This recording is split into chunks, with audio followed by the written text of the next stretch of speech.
both on the derivative and the cash side, the volumes have just plummeted. So maybe pre-election jitters out there on the volumes front as well. Yeah, you'd rather buy expensive than buy when you're unsure, right? I think that seems to be the strategy or the trade, at least for D Street, for the next couple of weeks.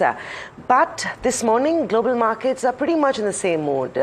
No major excitement. While I was looking through important takeaways from global markets, I didn't come across too much.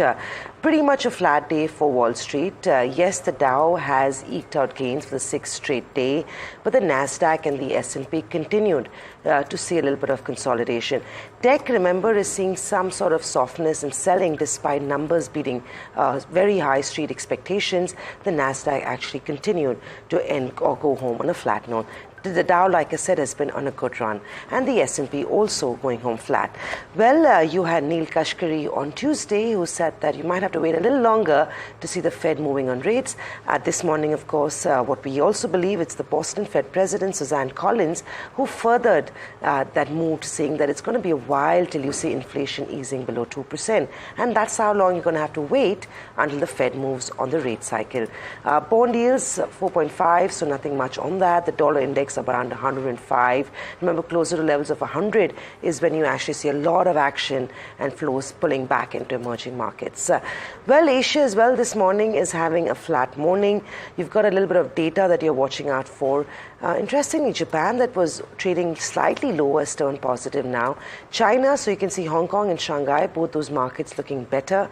You've got economic data coming out of that, so that's what the street is going to be tracking closely.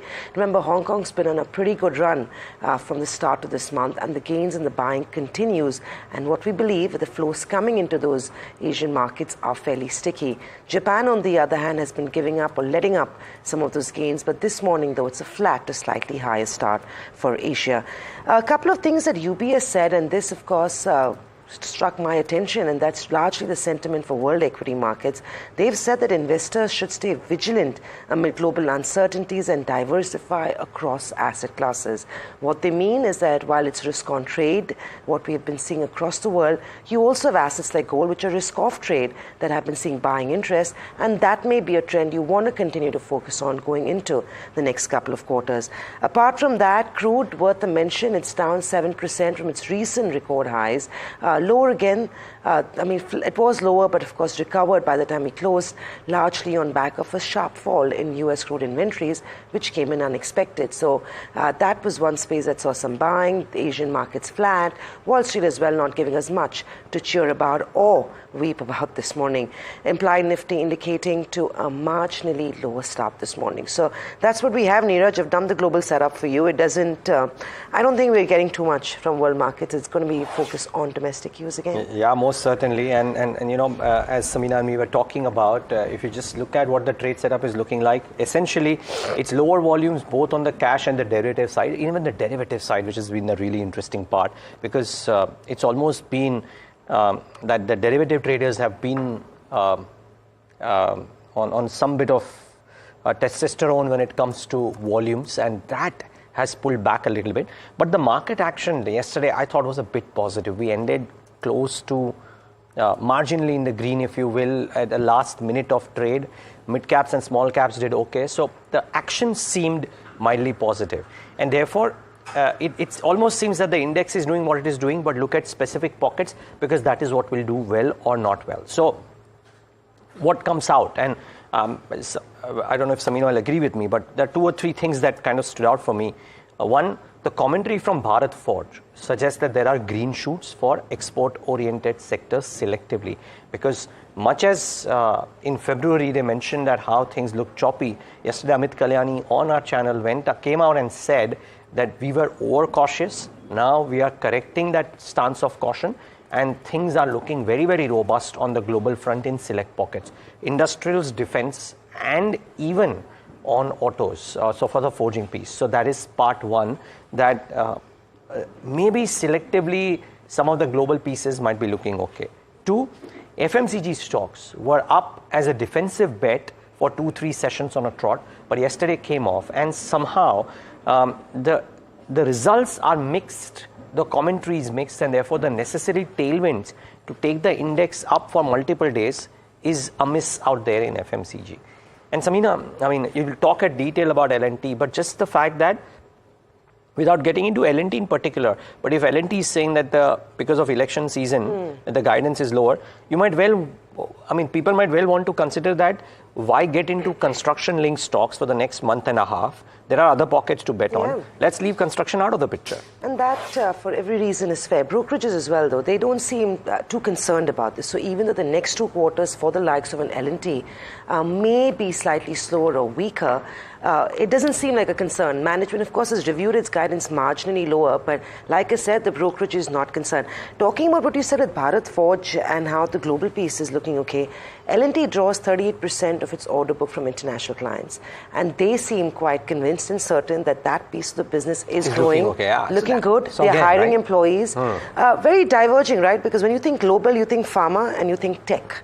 And you think those are the 2 pieces that are critical when it talks about exports or building businesses for outside. But to tell you, I mean, there are businesses outside that are doing okay. And Middle East, that's a market that's once again seeing a very sharp recovery. But Samina, I must tell you, I mean, you go to the US and the consumer out there is spending like there is They have no idea, right? They're so far away from reality. So therefore, even textiles for that matter or stuff like that which is getting exported might actually not have that bad the next few quarters. I mean, everybody's concerned about what's happening to the globe, but it seems okay from the commentary. But you know, while you say that consumers are spending, and I'm sure you've done a lot of fine dining over the last couple of days. No, actually, a very local based. But expensive. Haven't things gotten a lot more expensive in the US now? But which is why I didn't go to the fine dine places. I went to the Chipotle. Chipotle is still expensive. I thought, and a Starbucks has increased prices as well. So inflation, truly is a worry. But like Niraj said, there's zero impact on consumption, consumers. I think, like we said, the general public is so far away from what we see and read about every morning as we gear you up for trade or what the markets globally believe. But going back to earnings, and L&T was very interesting because it was a good quarter. The management sounded very promising, very convincing, but also at the same time, I think, taking heart from the fact that they were very honest and upfront about what election could do in terms of execution for the business over the next 2 quarters. But let's quickly take you through what those numbers was, what those guidances put out by the management was. Revenue was up 15% to come at 67,000 versus 50,335. EBITDA was up 5.9%. Margins came in actually weaker, so they've seen a slight decline of nearly 100 bips to come in at 10.8%. Net profit was up about 12.4%. What led to the performance for L&T in the 4th quarter? Strong execution in infra and high-tech manufacturing segment. Higher sales and admin led to a marginal dip in margins. International order book looks extremely well placed. 38% of the orders come in from the international marketplace. And there's also been a little bit of a cost impact due to execution ramp up and previous year benefit on NABA projects profits. Apart from that, as we look ahead, they've said that they are anticipating their order book to grow by 15% in FY25 versus 21% in FY24. They've said that elections could lead to a delay and a little bit of a slowdown over the next couple of quarters. They've also said employees usually have gone away on the pretext of voting. So, of course, things are going to slow down over the next 2 quarters. But post that, it will be back to serious business for L&T. In terms of what the brokerages have said, not too much in terms of weakness. They seem to quite like what they saw with the earnings for L&T. You had Citi that has continued to maintain its target price and call on L&T. And I'm going to quickly take you through that and take you through what they do believe on L&T. They've said that the price target of 4396 remains. They believe a 10% order inflow growth guidance and strong base is actually a big confidence booster for the stock. F525 management guidance remains flat, and project and manufacturing was a bit underwhelming. So they've said the margins there could be 8.25, but of course at a consolidated level they will maintain margins in that 10 to 11% range. So that's L&T for you. What I want to also mention is BSC this morning. Couple of reasons why. We had numbers from NSE which actually were pretty solid to say the least. Even BSE operationally has had a really good quarter. No surprises there. Capital market players across the board are doing well, and this is the epitome of, or the benchmark for capital market participation. Good numbers on BSE, but of course what you see is not what you really get in this case because of a recent norm by the SEBI. In terms of what they've reported, let's take you through how they've done. Revenue was up a whopping 110% to come in at 545 crores. EBITDA, though, like you can tell, is coming in 152 crores versus 127 crores. Margins are also down to half, so 27.98% versus 49.11. Net profit was up 20% at 106. Now, the impact that you're seeing on the earnings, so clearly there's a diversion between what you see on top line and bottom line, is because the company had to accommodate for a payout of 169.77 crores to the SEBI as a regulatory fee on notional value of options contract. This, of course, came in a few weeks ago. The stock had reacted negatively, has lost out substantially since that, so no surprises there. But I don't know, do you think there could be a negative reaction? Because I think that's in the price after that big fall. One, you could argue that, but two, Samina, interestingly, one or two of the notes that I mentioned, because I'm not completely sure of how much of the total provision have they taken already in quarter four. Because one of the notes said that the near-term margins continue to face headwinds from the higher SEBI fees. So I wonder if that may well continue, and therefore that keeps the stock under But they check. also say in the same breath that medium-term outlook remains healthy. Yeah, it does. So you want because to... there's a one-off, I mean, 1-2 quarters. And I think what they've also said with the management is that they will be talking to SEBI to try and revisit this and renegotiate this. So if that happens, forget about a correction. The stock will do a very sharp recovery. Maybe not today, but over the course of the next couple of days. But tough to call whether the street will view this as a glass half full or half empty. Well, that was BSE for you. TVS Motors, again, great quarter. I think Niraj will talk about Hero in a minute, but I'll just quickly take you through what TVS managed to do. Good earnings. Revenues were up 24%. EBITDA was up 37%. Margins were also seen an expansion, and net profit was up 18%. So largely in line with what the street was expecting, and in line with what we've seen from the auto pack month on month. Those numbers have been actually pretty phenomenal. Well, apart from that, Citi has maintained, unfortunately, a sell on TVS Motors with a downside of 23%. They believe that while the numbers are operationally upbeat and the outlook is positive, they believe that they'll find it difficult to maintain market share or margins in the case of TVS Motors. So good earnings, but maybe in the price, and the outlook doesn't look as promising. Yeah, and apparently they have multiple launches. Catalyst. No, the Citi has a negative Catalyst watch open on TVS as well. So interesting out there. Okay, so that's the first three stocks from Samina's end. At my end, I want to start off with Manappuram and Muthoot, with a disclaimer, of course, that Reuters yesterday spoke about this piece during market hours, and the stocks had fallen a bit. But multiple media outlets are reporting this, that RBI has written an advisory note to few gold loan NBFCs, and they've asked the NBFCs not to exceed the cash disbursement limit, and therefore no NBFC should disburse a loan amount in excess of 20,000 rupees. Now, this is as per various media reports. The point I'm making is that because there's so much of reportage, you might well see maybe some more reaction here. But if you look at the intraday of a Manappuram, like there, that sharp dip that you see probably already accounted for a bit yesterday. However, if the stocks fall further, you should know why they are correcting. It's because of this news flow that is around Manappuram and Muthoot and everybody that is into gold loan financing. So bear that in mind. Speaking of news flow, positive news flow, Bank of Baroda. RBI has lifted the curbs on Bank of Baroda's Bob World app with immediate effect. Bank will resume onboarding customers to the Bob World app. Now, this, RBI actions typically take between 12 to 18 months or what have you, but when they are off, it should be a positive. This should be construed both as a sentimental positive as well as an actual positive for Bank of Baroda, and therefore I wouldn't be surprised if there is a reaction on Bank of Baroda in the session today. So that's to be watched out for. And then we move to results. Samina spoke about a couple. I want to speak about one for now, and then we'll move on to some of the others too. But I thought amongst a lot of mid-sized companies which came out with the results, and some positive, some negative, the one that stood out for me the most was Kirloskar Oil Engines. Their quarter four numbers, revenues were up 20% at 1,660 crores versus 1,384 crores. So 20% is a good number.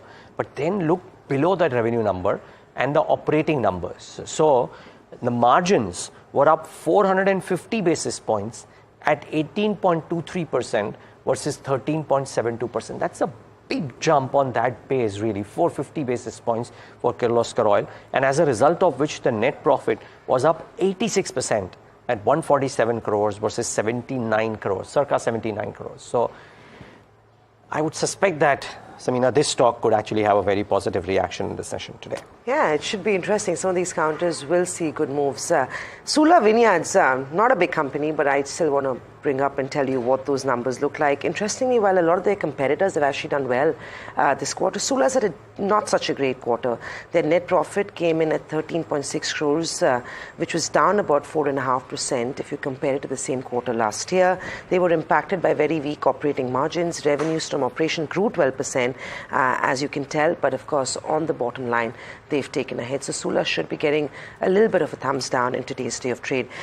Two stocks which I'll come back to earnings, but which may see moves because they usually react to news flow such as this. RVNL, another order win for the company. They've backed a project worth 167 crores. So RVNL, it was up on a day like yesterday, could see a gap up in terms of trade. And NBCC as well, they've secured orders worth 250 crores and 150 crores from Chhattisgarh and Kerala. NBCC, there you go. The move on that stock was evident, 6% higher yesterday, could see another gap up in trade this morning. So good run on both of these mid-cap stocks which are beyond earnings. Apart from that, Niraj, you want to add to a few? You've also got Asian Paints, SBI, that the markets will very closely watch out for. And Bank Nifty, I think, will be very keen to see what SBI does today, especially after that breach of 48,000 yesterday. Yeah. And a recovery for sure, but yeah. Yeah, and a PNB. But Samina, just before we get to today's numbers, just one or two other names which stood out. I think, amongst other things, SKF could well turn out to be a one key stock to watch as well in the session today. Remember, it doesn't show too much of variation, and as a result of which, the numbers that they have posted, revenues up 10% at 1203 crores. The Bloomberg estimates were 1123 crores. The margins up 247 basis points at 17.72%. The Bloomberg estimate was 16.4%. And the net profit up 42% at 175 crores. The estimates were 137 crores. Relative to estimates and even otherwise, this margin performance up 247 basis points, PAT up 42%. All of this should actually aid the cheer on the street, I would reckon, on SKF. So watch out for this one. Could well be one key mover in the session today to watch out for. And then some companies with strong margin performance and some companies with below estimate performance. So Godrej Agrovet and Gujarat State Petronet, both of them, revenues were completely flat. But look at the margin performance for both, very strong. And therefore, don't be surprised if there's a bit of a reaction on the positive side for these. And below estimate performance for Bajaj Consumer Care and Kalpataru projects. So these are the other two in which there could be maybe negative reactions, because relative to what was estimated, particularly in the case of Bajaj Consumer, relative to what was estimated, the numbers have come much lower, and therefore you might see a bit of a reaction on both of these as well. And Samina, you were talking about sectors. IT could be interesting today. Yeah, because Jefferies is saying Infosys is our only buy. CLSA is saying that we are putting out a note on IT, multiple companies, but the one stock that we are upgrading to a buy is HCL Technologies, because there is no change in investment thesis, but there has been a recent correction. I think it's lack of finding themes to trade on, but defensive generally, yeah. Also, I don't know whether you mentioned Hero MotoCorp. No, so while we talked about how TVS has done what it's done and the brokerages may not seem too excited about the outlook, Hero, on the other hand, is also, numbers were phenomenal. Revenues are up 15%, EBITDA was up 26%, margins have also expanded to 14.3%, net profit was up 18.5%. And Citi on Hero has come out and said that they maintain a buy with an upside of nearly 20% from yesterday's close. They believe that the company will continue to have healthy realizations and margins, and the focus which remains on premiumization will actually work out for Hero MotoCorp. They have trimmed their estimates by 3 to 5%, but they maintain a 19x takes on the company. So diverging sort of calls by brokerages, while TVS not looking so great in terms of what the brokerages think. That's a clear disclaimer. Hero MotoCorp 3% up move yesterday, and the brokerages also quite enthused. And one more quick one, if we have another minute, is Piramal Enterprise.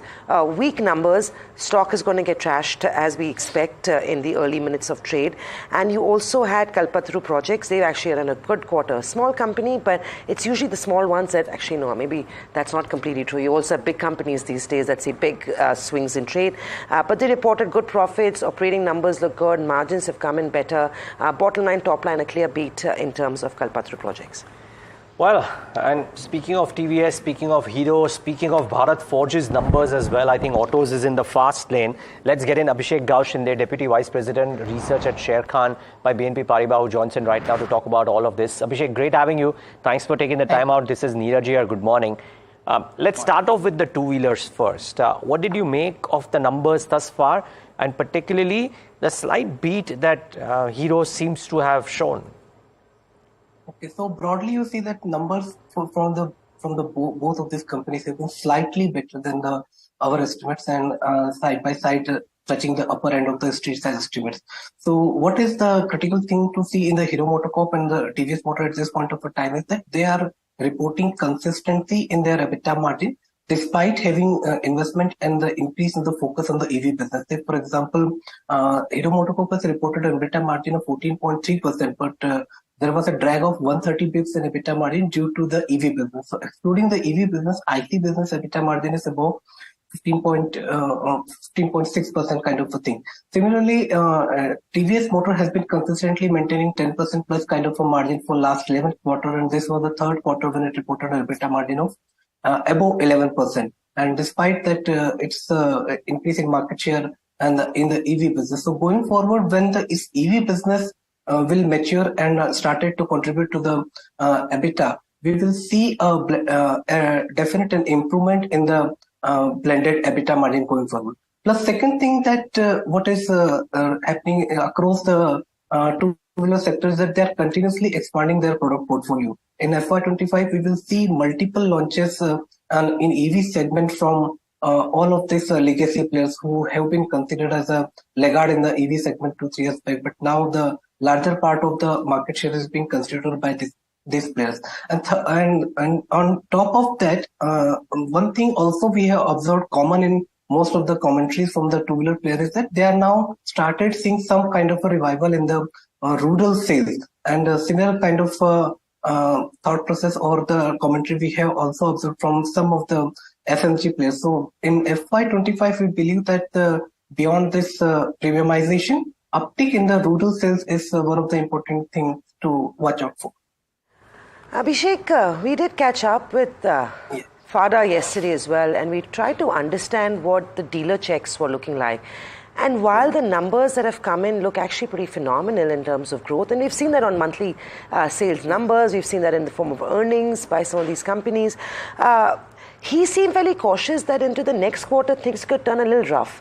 And he believes that the downfall in May and June could largely be on back of the election uncertainty, delayed spending. Those factors would impact the way some of these auto companies do. So looking ahead, if I had to ask you, while the reporting has been pretty good, do you think the next 2 quarters could be a little slower for some of these two-wheeler companies? Next 2 quarters, I can say, but for next 2 months, definitely retail sales will slow down. That is largely due to the seasonality. In April month, we have a Chaitra Navratri and Gudi Padwa. So there was a lumpiness in the retail sales. But as we are going into the May and June, we do not have a strong marriage season or a festive season. So seasonality will play out. Along with that, obviously there is some kind of uncertainty in the environment related with the elections also. So that would dampen the retail sales, but that has already been factored in. What we are building up from here is that high single-digit kind of a growth in the volume for FY25, but sustainability of a margin. As for last 6-7 quarters, we see that the performance is largely driven by the improvement in the model mix and the improvement in the EBITDA margin than that of the volume. So I suppose that theme will continue going forward. And once but beyond that, Hero MotoCorp has indicated that it is seeing some kind of uptick in the first time buyers also. If that trend will come up into the reality, then it would be a cherry on the cake kind of a thing. But at this point of a time, we are not expecting a significant growth in the volumes or high double digit kind of a growth in the overall industry volumes at this point of a time. So as we go forward toward the festive season, we will see improvement in the volume trends. But what is important to look out at this point of a time is the volume mix. If volume mix is improved, then the EBITDA margin will take care about the earning performance. Okay. Abhishek, yesterday when we were speaking to Bharat Forge, and quite a turnabout from the caution that they exhibited at the end of quarter 3 to what they said yesterday. But he sounded extremely confident, not just for defense, but also for the industrials and the auto segment too. The stock was duly rewarded, but what do you think happens next for a Bharat Forge?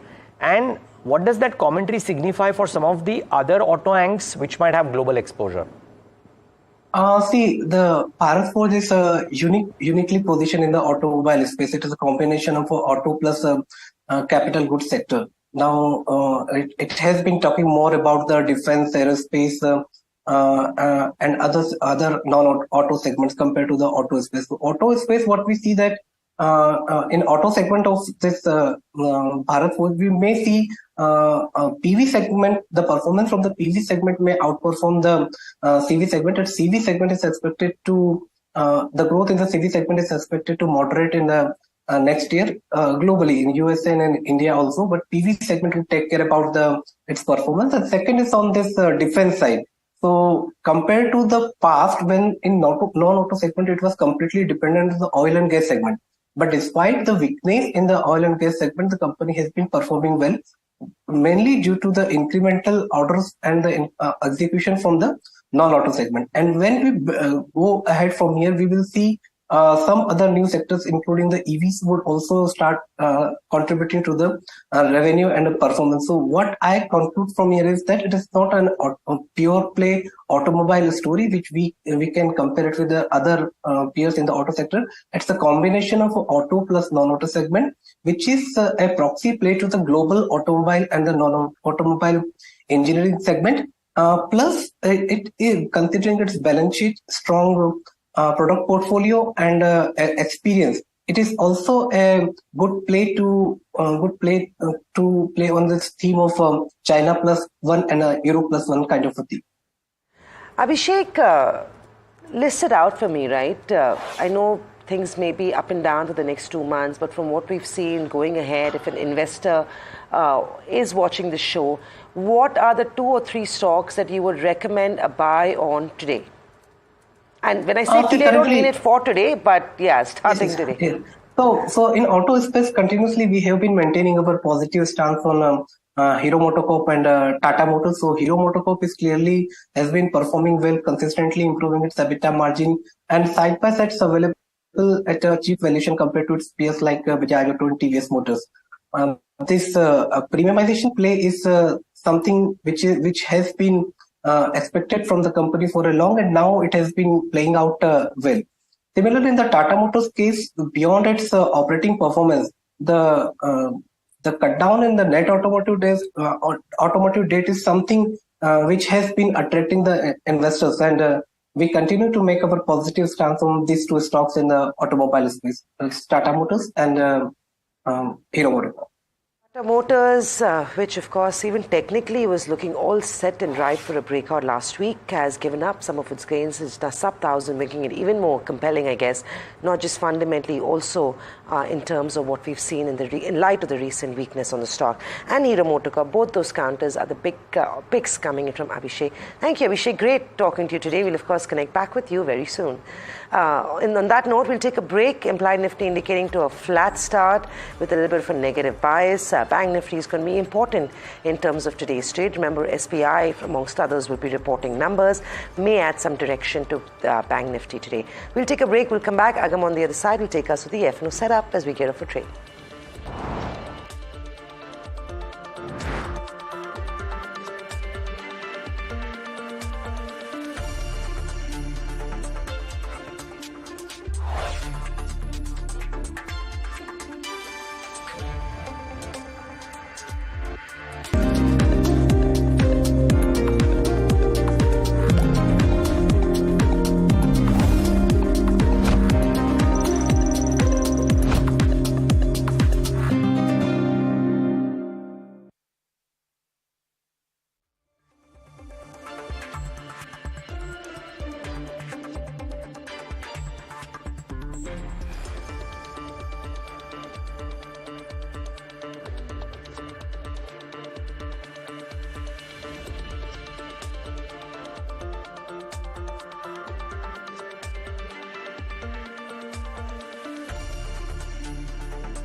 Welcome back. This is India Market Open. We're taking stock of how things are panning out as far as the futures and options spaces goes. Well, yesterday was a day of trade, perhaps an historic one for a very different reason, that the Nifty closed flat and as flat as it could get, down to the tick, coming in at around 22,302.50. So, well, considering the last half an hour average, we haven't seen any change whatsoever. That said, we still did see about a 1% increase in open interest as far as the Nifty futures are concerned. And it was the same largely for the Bank Nifty, though the Bank Nifty did give up on certain levels as in yesterday's day of trade. Came off by around 0.5%, held on to 48,000 towards the end of the session, but the futures did see, again, a near 1% increase in open interest. Not too much change coming in as far as futures are concerned. But today, of course, is the Nifty weekly options expiry, so let's pull up and see how things have panned out. In fact, in the Nifty options space yesterday, well, we did see a lot of traction in both calls and puts, and written in and around 22,300, 400 and 500 strikes. Where does that leave us with your overall open interest distribution picture when it comes to today's options expiry? Well, we continue to see a lot of writing around 22,800, and that has been a sort of a trend over the past 2 to 3 sessions. But it does seem like we're going into a session where we just may see a little bit more resistance around 22,500 because of the calls and the kind of writing that we saw yesterday. That said, on the lower end, we continue to see a lot more accumulation in 22,000 puts. And, well, it's a wait and watch on whether or not and where the Nifty does move through. Because over the past many weeks, even the Nifty has been extremely choppy on an intraday basis on the final day of the weekly options expiry. So that's something to bear in mind, especially given that option premiums, well, we were in an environment where option premiums were not very high. Of course, they have moved up substantially over the course of the last 7 to 8 sessions as well.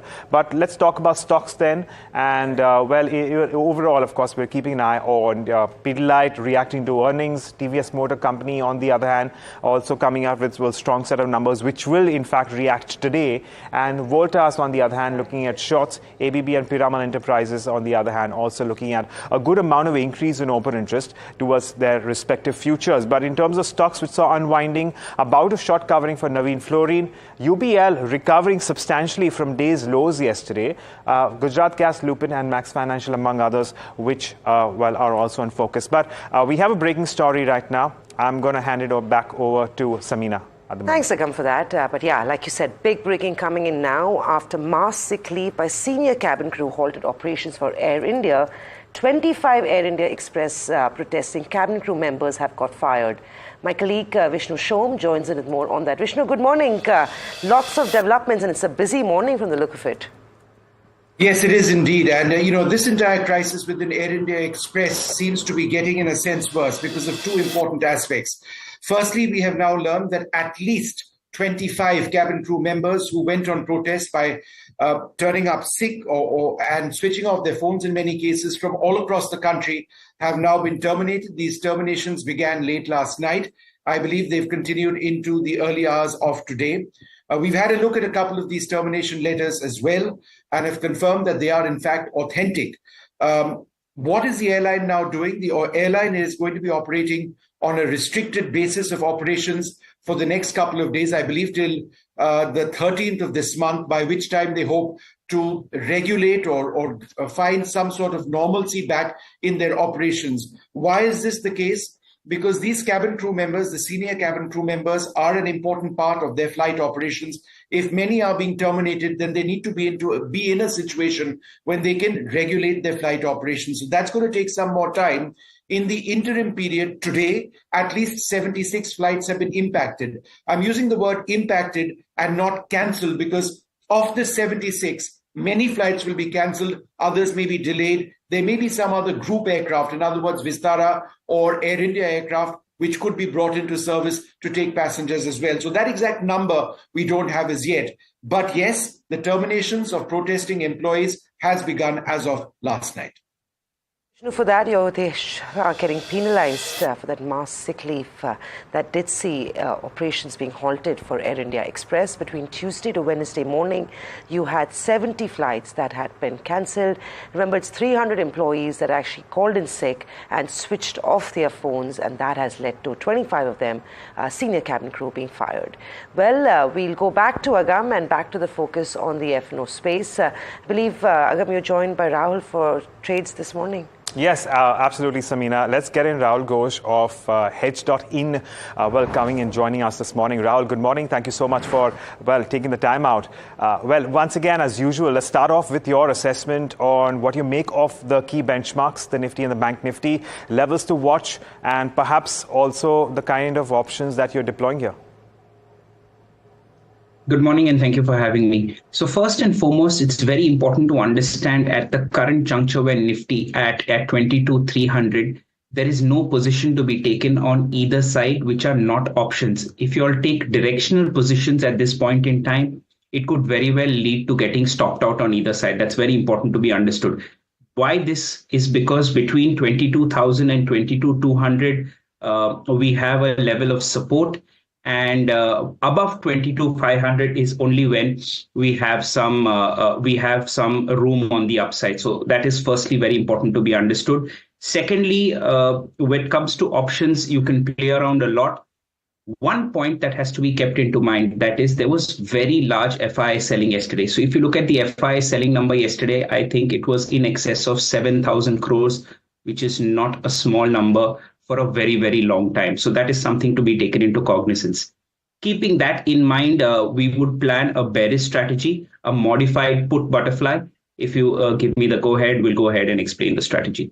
Yes, Rahul, please do go ahead. So what we're going to do is we're going to buy the 22,000 PE over here, which is trading around 170. The reason we suggest buying the 22,000 PE and not the 22,200 is because the encompassing premiums are much better at this level.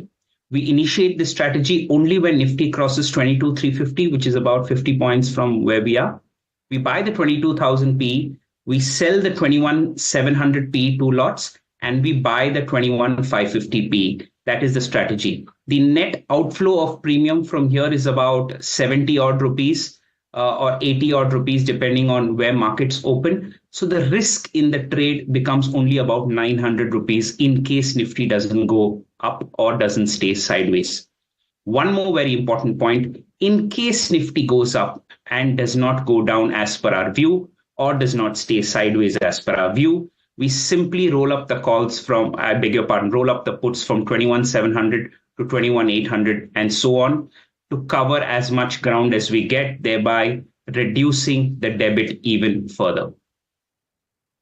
If you could also just confirm which expiry are we deploying these options at? So all of them are the May end expiry, 30th May expiry to be very specific. Right. So 22,000 put we are buying of 30th May, selling 21,700 again of 30th May 2 lots, and buying 21,550 of 30th May as currently shown on the screen. Right. Of course, we need to bear in mind that it won't just be about earnings, but also about the election. And, of course, we have the outcome of the elections the first week of June. This expiry will happen before that. So a lot of factors to bear in mind. And perhaps down the line and over the course of the next few days, we will also try and get you election bets that you can place as far as the option market's concerned. But moving on, Rahul, I believe you have IDFC in focus on your radar. What are you doing with that? So the last week around we had M&M, and even though markets fell about 500 points, you notice M&M moved towards the upside. This week IDFC with slightly a conditional buy, where over 115 is where we are expecting some bullishness. Why are we expecting bullishness? Because there are two buy levels at 112 and at 106 respectively. So once prices cross 112, what we could do is we could initiate a long collar where we buy futures. Now, futures is, when taken in isolation, is a very risky asset class. So we hedge that futures by buying a put. That is the 115 put we would be buying. And simultaneously, we will be selling the 118 call. What this would do is this would keep the strategy protected on absolutely all directions. The risk is slightly higher over here because we are dealing with futures. So 5,000 rupees is the risk. The reward is double of that. And preferably, what I would suggest is you go with the May expiry legs if the strategy triggers before 20th of May. But after 20th of May, if the strategy triggers, it's better to go with the June legs rather than the May legs, assuming there's sufficient liquidity in them. All right. There you have it. That's a long caller as far as IDFC is concerned. On that note, taking a moment, Rahul, for thanking you and joining us with your views on the markets. And with that, it's back to you, Niraj. Well, thanks a lot for that, Agam. Certainly watching out for these strategies. And, just the way this was taken through, it is a complex strategy, but with the clarification that it's May, and the fact that, keep in mind that it's also a month which will get impacted not just by normal market action, but also by results. So all of this to be kept in mind. But it's a day or it's a week wherein result reactions are center stage. And let's talk about some of those with Sunny Agarwal, Head of Fundamental Equity Research at SBI Cap Securities. He joins us right now on the show. In a bit, we'll get in Ajay Srivastava for a special conversation on the turnout and the political impact as well. But Sunny, I want to start off by talking about the results as they are coming in thick and fast. At some point of time, we'll talk about Bharat Forge as well. But I want to start off by talking about Larsen & Toubro. What did you make of not just the numbers, but the fact that they have guided to lower order inflows? But you could argue that maybe that was anticipated because of the election season. Good morning, Niraj. I think a decent set of numbers from Larsen & Toubro backed by the robust order book. Yes, I agree. Order inflow guidance is slightly muted, and that was slightly expected also because of this election. At the same time, the guidance on core operating margin, which is likely to remain flat for FY25, so that is slightly below expectation. So Street was expecting that FY25 we may see some margin expansion also. But having said that, when we do some of the parts wherein the core business and including all the subsidiaries value, what we find is that the fair value of the business of Larsen & Toubro is close to 3,700, 3,800 band. So kind of 8 to 10% upside maybe one can expect in terms of stock price. So after a very robust performance during Q4 and FY24 on a high base, I think it's the time for consolidation as far as stock is concerned for maybe a quarter or two for Larsen & Toubro.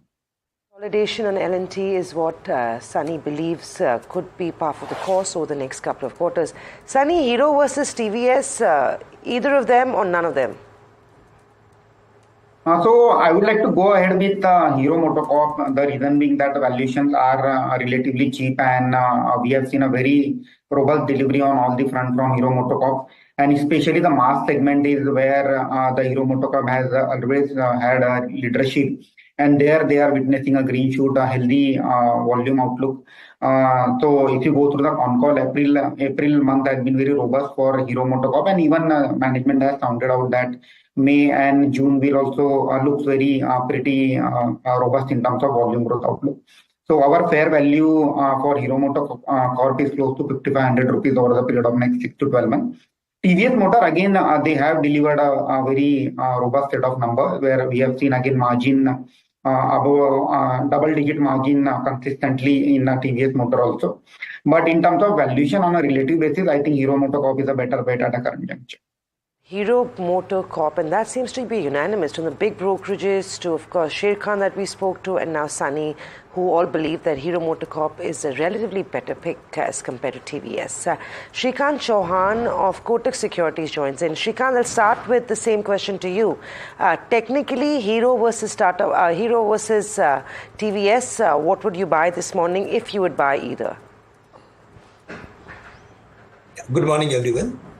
I think, from the two-wheeler basket, we prefer actually Bajaj Auto because there we are seeing a good amount of strength. But if we just go through with these two stocks, then in that particular space, I would like to go with Hero Motors because this time Hero Motors is much better placed. It has shown spectacular rally from the levels of 3,000 to almost 4,900, 5,000 levels without any meaningful correction. And after that, we saw correction of at least 1.5 months. So broadly, we are of the view that the corrective pattern is over and stock is now placed to move higher from here. We can see the levels of at least 4,800 or 4,900 in next few days. So Hero Motor looks really good. We should look for adding these stocks with a stop loss close to 4,400. Okay. So watch out for Hero as well. Amongst other things, so watch out for some of the result reactions as we've stated.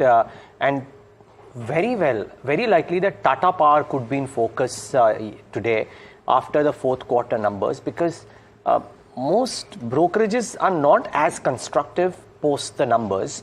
But it did beat street estimates. Mika, tell us what stood out from the Tata Power results. Yes. So it was a profit beat. Net profit was up 11.4%. However, it is key to note that while revenue and EBITDA did see a growth, they did miss the Bloomberg estimates. And margins were estimated to be at 17%, which was a growth compared to the year ago numbers. However, it was 14.7% for this quarter. Now, in terms of segment-wise revenue, it was the generation business that drove the growth. Revenue was up 70% year-on-year in Q4. And transmission and renewables was up 8.8 and 35%. Respectively.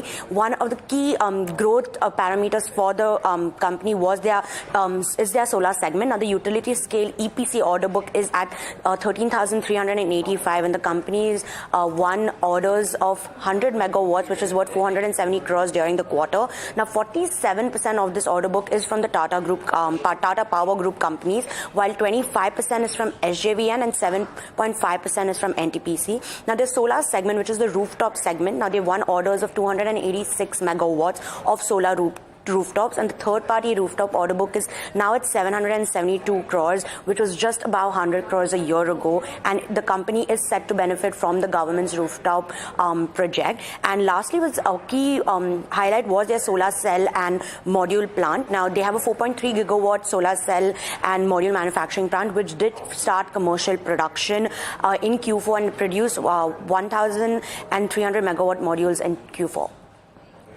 Okay, thanks Mika, thanks for that. Sunny, come in on this one. It could have been a beat relative to Bloomberg estimates, but most notes that have come out this morning have not been too constructive on Tata Power. What is your assessment? Sunny, this is for you. Yeah, so I think too many moving parts as far as Tata Power is concerned. So I think the results, although are below the street expectation, what I feel is that if somebody has got a long-term view on the company, if you see the portfolio mix is gradually shifting towards the renewable energy part. So right now, thermal energy contributes close to 60% of the portfolio, and gradually you will see this once all the expansion plans are in place. I think renewable energy portfolio part contribution will increase in the overall pie of the business. I think maybe short-term, maybe kind of muted reaction we can expect after a robust rally in Tata Power. And let's see, I think the power story in India is still intact. So we have seen a robust power demand in terms of consumption. And that is the reason we still continue to remain constructive on the entire power space. And Tata Power is one of the leading player in that. So maybe in terms of stock price, maybe we may see some sideways consolidation, but in medium to long term, I think the growth story is still intact as far as Tata Power is concerned. Okay, well, that's on results, and more results will continue. But do a quick segue. into what the market mood has been recently because of the lower voter turnout as well, and some volatility as a result of that. Ajay Srivastava, MD of Dimensions Consulting, joins us right now for a quick perspective there. Ajay, good having you. Thanks for taking the time out. Good morning, Niraj. Very good morning to you. Is this volatility warranted and justified, and do you think it lasts at least until the results are out of the way? The election results, that is? I think, first of all, the volatility is very good for the market. It was a very healthy sign for the market, because a one-way movement either ways is bad news. Either you become a genius at selecting stocks, or you become a dud at selecting anything good also. So I think volatility does two things to you. One is like a speed breaker. Tells the market, slow down, reevaluate what you want to buy into or what you want to sell, and move on with life. You can't have a trajectory running across it. Number two is, I think it's, elections, you hear, I would just come back yesterday, there are lots of different versions coming out of the market as to whether, it's an election issue, or is it the fact that the valuations are too high? Is it a fact that people are booking profit? But generally speaking, across the board, I think what's happening is that most of the PE funds and the foreign investors who invested in the last 3 to 5 years, all of them want to take money off the table at these valuations. You can't argue. The valuations are very high in the market, and the results have to be extraordinarily justified. So to that extent, I think volatility will continue. Some sectors which continue to grow will perform better. Other sectors which have been laggards, so to say, I think will struggle in this year to get any decent return out of them. Okay. Ajay, the larger construct, I would just love to understand, if you were constructive on India, say a month ago, would you use the volatility, and if there is a downward bias, to accumulate some quality names or some earnings-based names, or how have you? Or would you not? Yeah.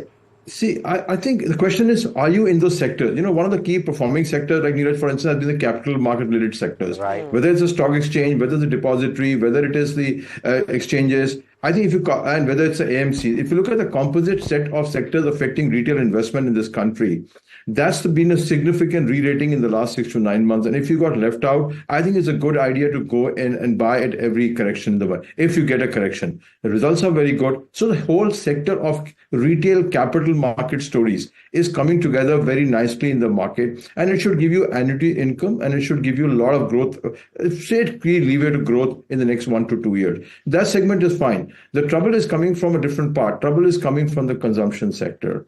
And I think that's a sector you would not want to bet on, because given the inflation rate, given what we see in the market, I think the food consumption and the discretionary consumption items, they are at stake. What is wonderful in the market is the duopolies. Now, it is bad for the economy, bad for the consumers.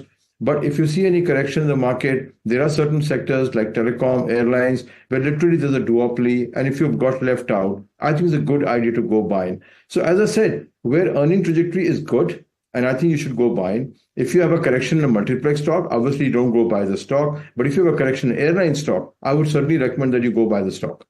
Ajay, from a portfolio standpoint, what would you do at this stage? You said that the markets do look expensive. There haven't been too many major positive surprises in terms of earnings.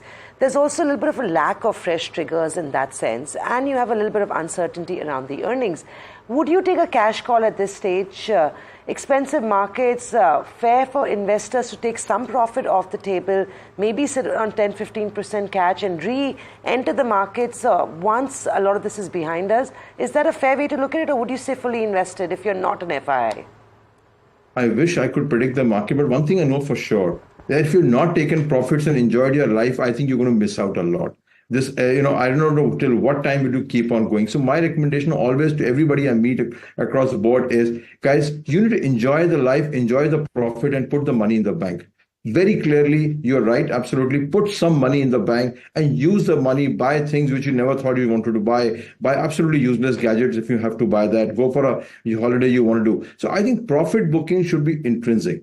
For every stock, there's a trajectory, and after that, it stops. You've seen what happens to Reliance, you've seen what happens to L&T, etc., etc. Even the midcap stories are now edging out at the point of time. There's a plateauing out. So it's not that you're going to get exponential returns. So profit booking, answer is yes. Do you need to shift your portfolio? Answer is yes. Do you need to sell out some stocks? Answer is yes. Absolutely need to get out and go to somewhere where relatively you get a better return in a better market.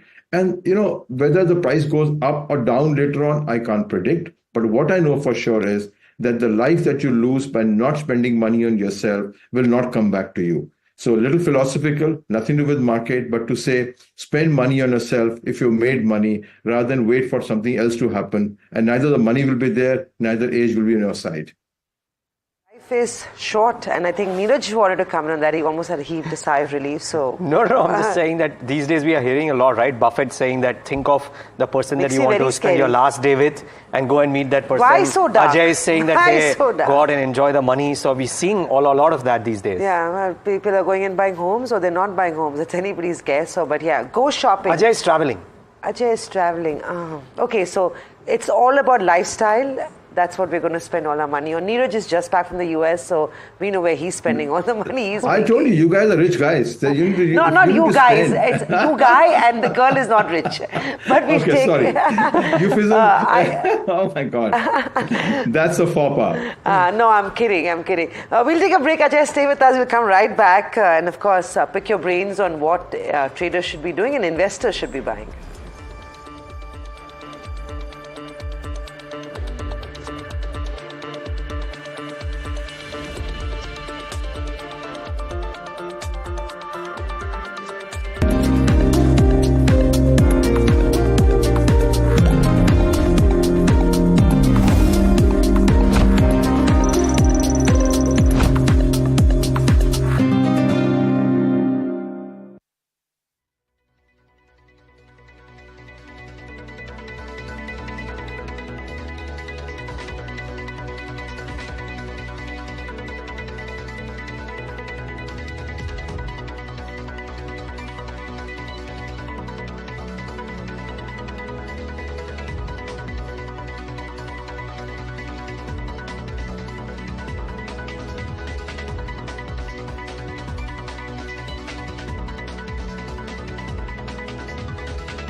Back with India Market Open right here on NDTV Profit. The implied open should come up on your screen and we'll have a flattish to marginally lower start. Maybe at least that's what it was showing half an hour ago. Now flattish. In light of this, Shrikant Chauhan, what would your index strategy be? And what are your stock calls for the day today?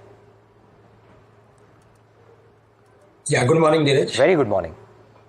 See, like for Nifty, it is like into corrective mode. It was into uptrend up to 22,800. From there, all the way, we are seeing gradual decline in the market. And based on its technical pattern, it is somewhere close to 22,200, 22,300 levels. But from here, if we see the next levels, then 100-day simple moving average, it's somewhere close to 22,000, 22,050 levels. I am of the view that it's a corrective pattern, and in case if we see the market is dropping to 22,000 or 22,050 levels, then there we should look for taking contra bait of going long in the market. I'm expecting market to again rebound to the levels of 22,600 or 650 in the near term. Crossing 22,800 will compel foreign institutions to cover their short positions. So FIs are heavily short in the market. In fact, they are increasing their short positions since last 3 days. And most of the time in the last few months, if we see the trend, then whenever they have increased their short positions, they got caught on the wrong side. This time also it's a corrective pattern, and I am of the view that eventually the market will surpass the level of 22,800. But with a very short-term view, with a view of intraday, I think we should look for adding positions somewhere close to 22,050, 22,100 levels. What about stock ideas, Shrikant? Okay, yeah. In that, I would like to go with State Bank of India as well as... ahead of the results. Yes, and it is showing some strain. It is relatively outperforming to the entire other PSU banks. In fact, yesterday there was a smart recovery from the lower levels, and from current levels, the stock can move to the levels of at least 835, 840, which was its previous high. If we see the entire pattern of the stock, then I'm of the view that eventually the stock is heading for the levels of 1,000. But with a very short-term view, buy with a stop loss at 790, keep a target of 835. We also like Infosys. The reason is because we are seeing some global macros are turning positive for emerging markets, especially bond yield, dollar index. They have fallen from their highs. If we see the chart of this particular instruments, then there they are forming some lower top formations, which is negative. I'm to say, then in that case, we can expect some strength. I'm to say weakness in the bond yield from the highs, and we can also expect some weakness for dollar index more. I think that will help IT companies. Infosys looks very strong to buy at current levels with a target of 1470, and we can keep a stop loss at 1410 for the same. Okay, so interestingly, SBI is a buy from Shrikant ahead of the results, and Infosys is interesting, and we'll get my colleague Harsh in moments from now to talk about the brokerage views, because why I say Infosys is interesting is because as per Jeffrey's note, Infosys is the only one on their list which is a buy call. I don't know what Sunny thinks about it, but as per Jeffrey's, Infosys is the only buy call. Then of course separately there is CLSF, which has come out with a note on IT space and talking about some stocks which Harsh will highlight. Harsh will also highlight, I believe, the Nomura note on defense. So we'll get him in moments from now. But just before we do that, Sunny, come in on this. IT is interesting. What is your favorite here and why? And you may very well not want to buy any of the IT names. I'm just trying to understand. Yeah, I think, Niraj, if we look at IT companies, then the way guidance has been doled out by the management, I think a quarter or two, I think there is still uncertainty in terms of growth, discretionary demand.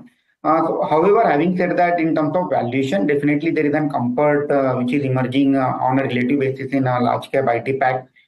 Here, but our topic will be Tech Mahindra, where we see that FY25 is a year where we may see a turnaround performance from Tech Mahindra.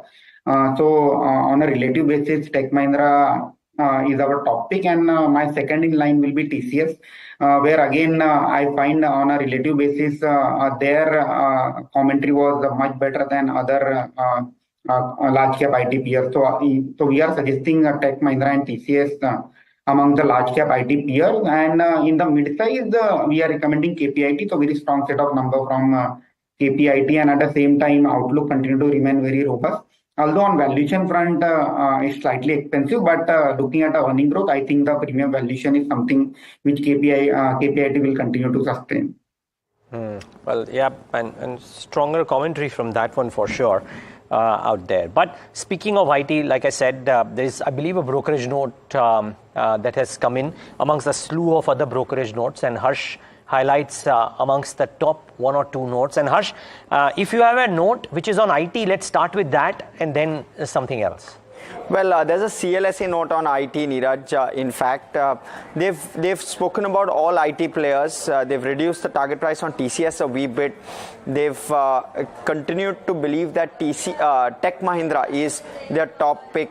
But what they've done in a key change is they've hiked the rating on HCL Tech from an outperform to a buy.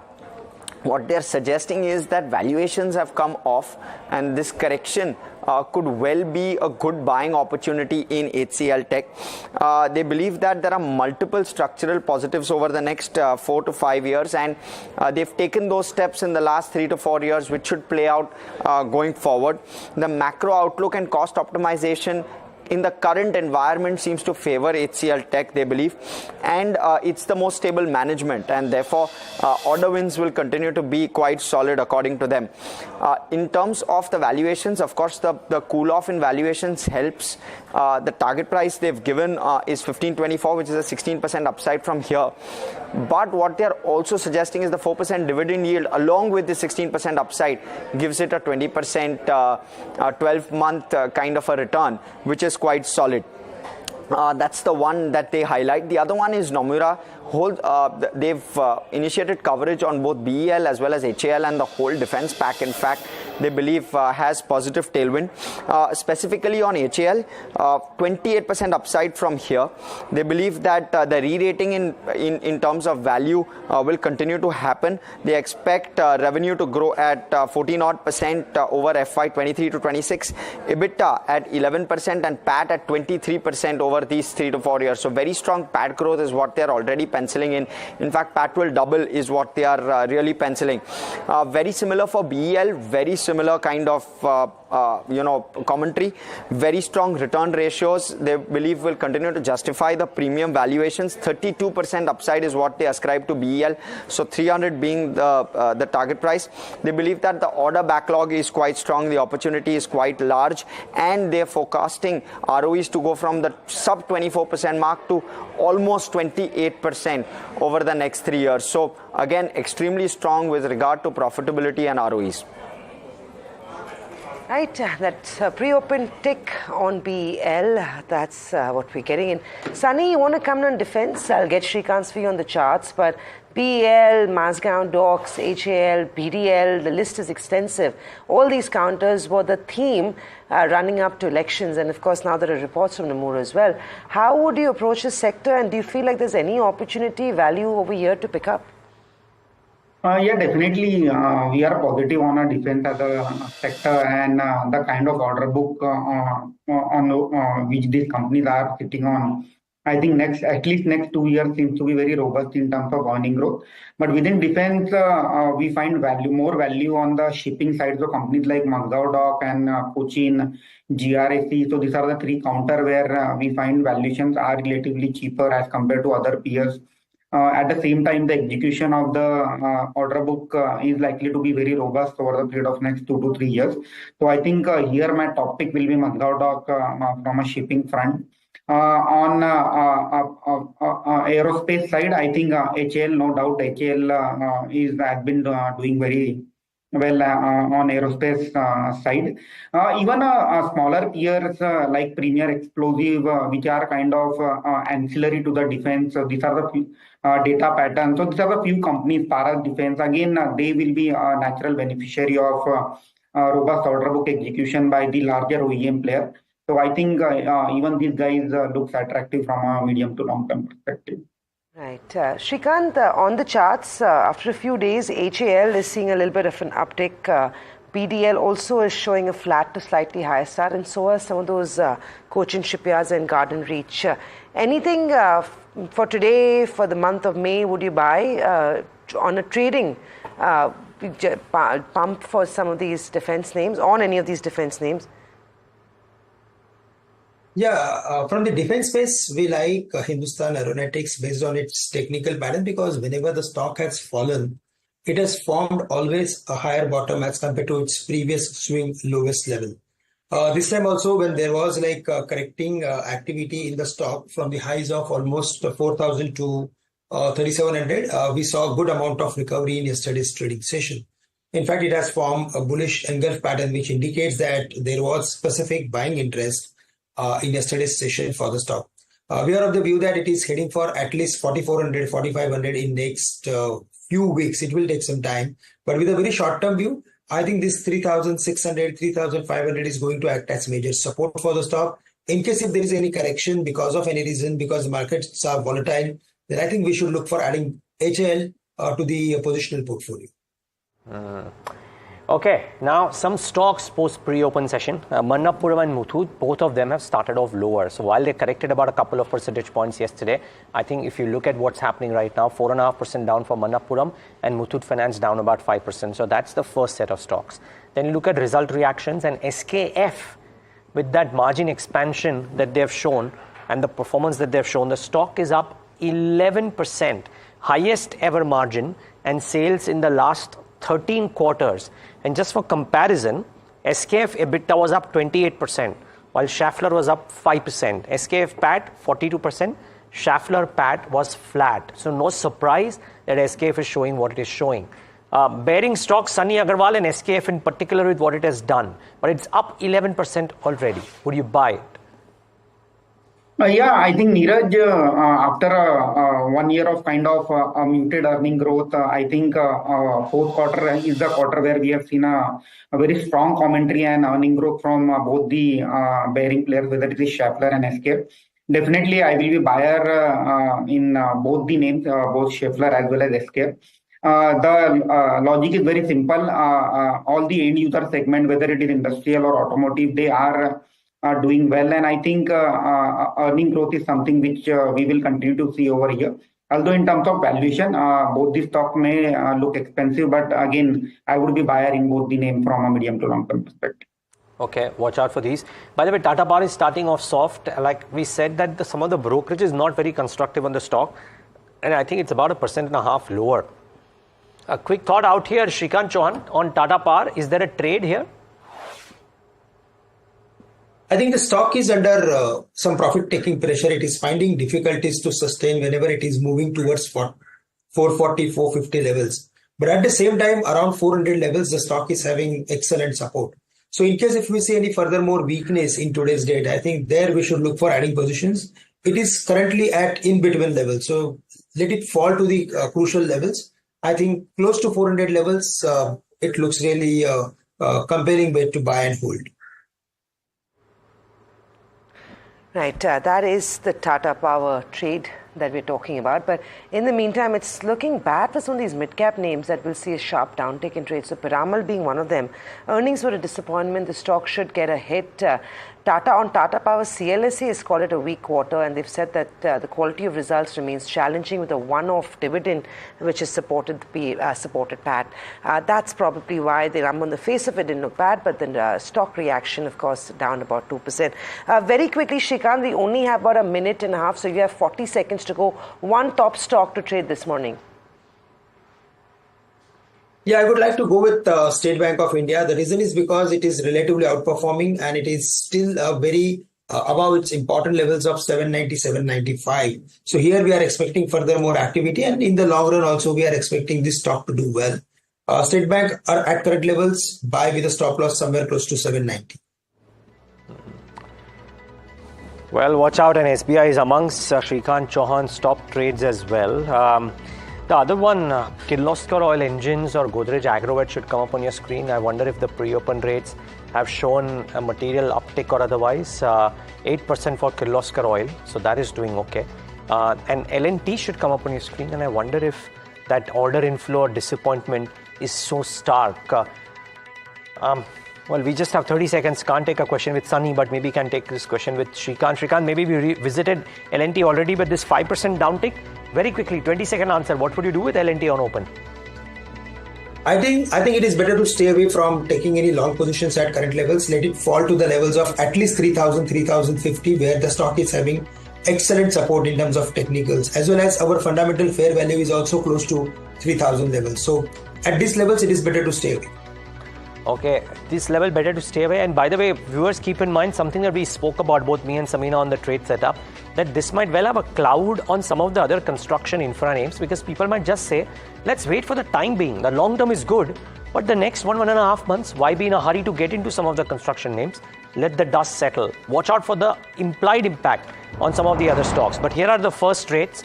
And will L&T have a bearing on the Nifty? Maybe it would. Let's get the rates going in a moment from now, the contribution. But Nifty down, Bank Nifty should come up on your screen. Yesterday was okay, today too okay, by the way. The Nifty, Bank Nifty recovered a little bit yesterday and is today marginally in the green. Mid caps and small caps did very well yesterday, flattish in the session right now, but relative to the index, the small caps about 0.3% outperformance, if you will. Let's get the heat map. L&T is right here, 5.5% lower. Asian Paints ahead of the numbers is down about 0.5%. So bear this in mind as well.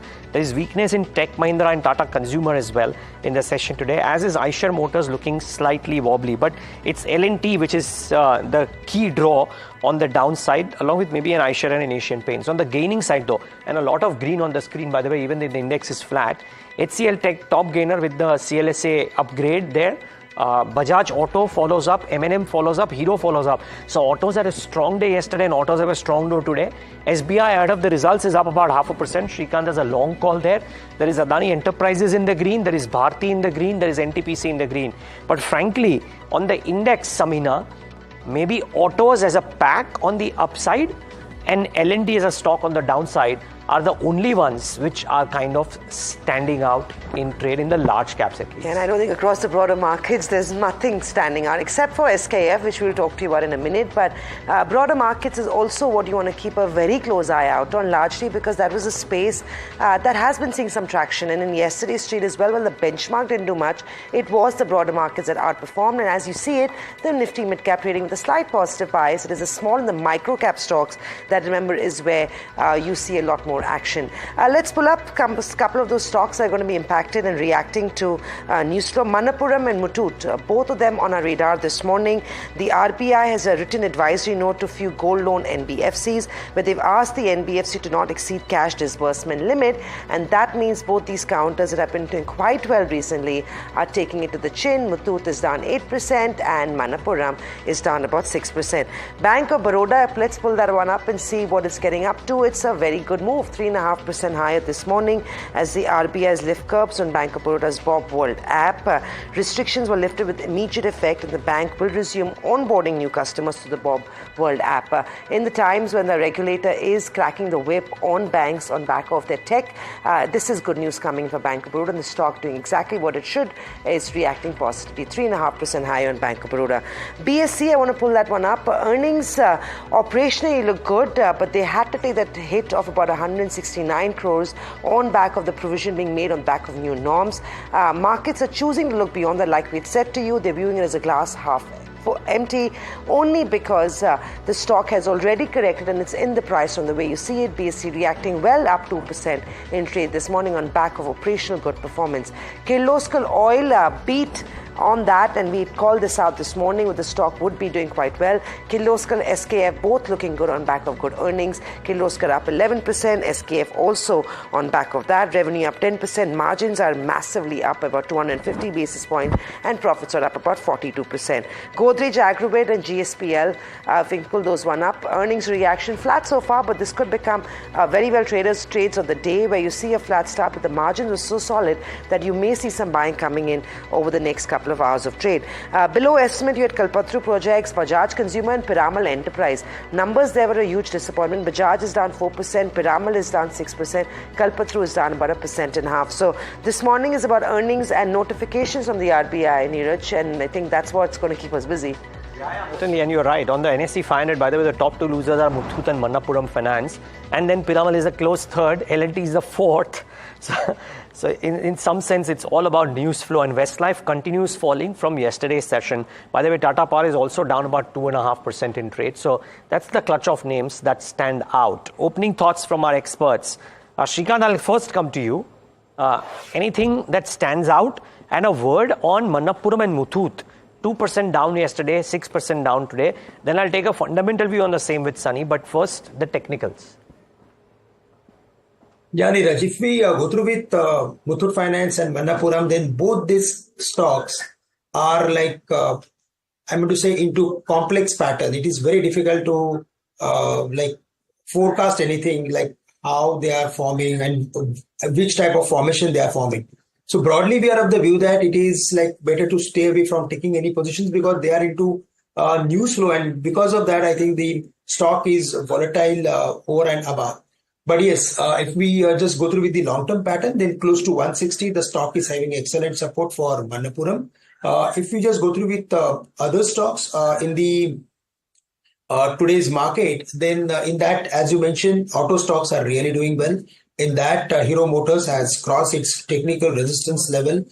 Based on its formation, it is heading for the levels of at least 4,900 in the near term. So even at current levels, it looks attractive to buy and hold with a stop loss close to 4,600. Wow. Look at Hero. It's actually the hero of trade this morning. And so is TVS, 4%. Stunning moves for the two-wheeler companies for sure. The TVS should come up on your screen, up 4%. But like we said, so those two are doing well. Manappuram, Muthoot aren't. Sunny, since I mentioned that, let me quickly take that Manappuram, Muthoot question to you. If indeed this news flow as it has come is verified, are the stock prices baking in the negatives already, or could there be more downsides? I think, Niraj, all the negativity is already in the stock price. We have to keep in mind that post-COVID, most of the guys have shifted towards digital lending and digital collection mechanism. I think the tightening of regulation by RBI may impact the smaller player more rather than large players like Manappuram and Muthoot. And at the same time, the requirement to maintain LTV ratio at 75%, I think it's a minor impact we may see on Manappuram and Muthoot. But I think negativity is already in the price. I would be buyer at in the current deep in my medium to long term portfolio. Shrikant, what are you buying right now? I mean, look at TVS, 4% higher. It's only going from strength to strength. And also Hero is up 4%. Intraday, would you go long on these stocks for the next couple of hours? More gains expected? See, for TCS, it is still very close to its important resistance level. So it is very difficult to make out that whether the stock will cross its crucial resistance level where it found good amount of selling pressure or not. So 2150 is the crucial level. If it breaks that, then only we can expect further more bullishness. But currently it is already up 4.5%. So it is better to stay away. But for Hero Motors, it is crossing its important level. It is sustaining about the same. And the entire pattern is suggesting us that it is going to outperform in next 2 to 3 months of time. So Hero Motor looks really a strong bet to buy and hold. But again, if we just go through with some stocks, then in that Hindustan Aeronautics, that has crossed its previous high. Mahindra & Mahindra, which is surprisingly crossing its previous highs. And whenever there is a correction, we are seeing good amount of buying attraction. So I think Mahindra & Mahindra should also be on the watch list.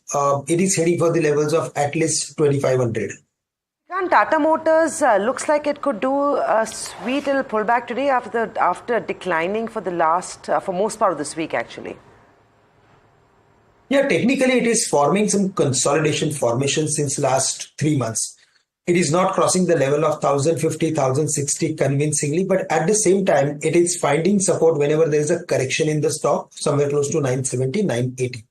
Based on its technical formation, I think it is heading for the levels of at least 1,200, 1,250 in next maybe few weeks. So it is not going to take much time, but yes, in next few weeks, we can see the levels of 1,200. That's the overall view based on its technical pattern.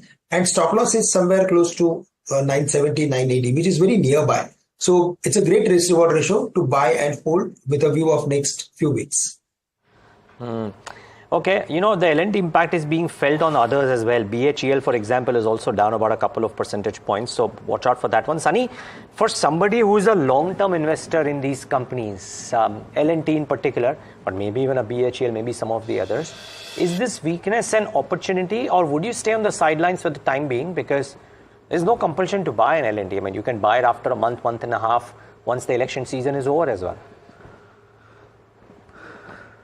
All these are quality companies, but again, in terms of strategy, one can follow a staggered buying strategy wherein one can do a gradual accumulation over the period of next 2 to 3 months. Because I think now maybe for till the time first quarter numbers are out, or any significant large orders are coming in for L&T, which will exceed its order inflow guidance, I think the stock will continue to witness a time-wise correction. So I think buying on deep in a staggered manner is the right way to add names like L&T in a long-term portfolio.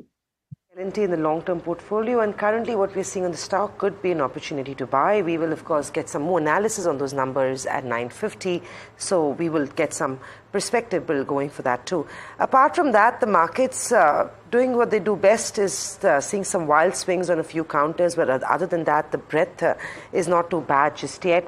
If I can pull up RVNL and NBCC, both of them had pretty solid order wins. Let's see if the stocks reacted to that. Nothing much, 0.5% on RVNL. NBCC is trading with a 1% gain. Manapur and Matut are not looking good, and that's what's probably freaking out the market just a little bit. Anything in pharma or pharma or IT, Shrikant, that you're identifying for a trade today? See, for pharma companies, I'm expecting some furthermore weakness in the near term because most of these stocks are very close to their crucial levels. I'm going to say resistance level, and from there they are correcting back to their important levels. But the most underperforming stock, Biocon, is now started doing well. It is like consistently forming higher top, higher bottom formation, and even though it is into band period, I'm just saying the band segment of the FNO, it is consistently finding support whenever there is a correction in the stock.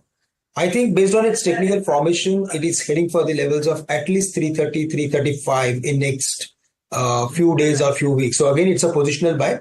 But based on its technical formation, I think something is really happening solid, strong for the stock. And based on it is heading upward. So Biocon looks really a convincing bet to buy and hold. From the IT pick, as I mentioned, we like Infosys. We also like Tech Mahindra because there also we are seeing good amount of buying support whenever there is a correction in the stock. So 1250, 1240 should act as very good support. After the result, it opened up with a gap, and that gap is still the stock is holding. So based on its technical formation, I think it is something which is going to do well, but it will take some time. So it's a positional buy, but Infosys looks strong bet with a very short term as well as medium term view. Okay, gentlemen, we leave it at that. Thanks so much for taking the time out and being with us and giving us your thoughts. Really appreciate your time. Thank you. It's time for a short break. On the other side, we get you earnings conversations, Canara Bank's management about the quarter gone by, followed by the management of JSW Energy. Stay tuned.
Hello and welcome to NDTV Profit. I'm Mimansa Verma, and today was the day when Canara Bank released its earnings, quarterly Q4 earnings, wherein the bank reported an 18.3% rise in its standalone net profit to rupees 3,757 crore. Now, this was on account of increased net interest income or core income and a drawdown in provisions. On a sequential basis, the net profit of the bank grew 2.7%.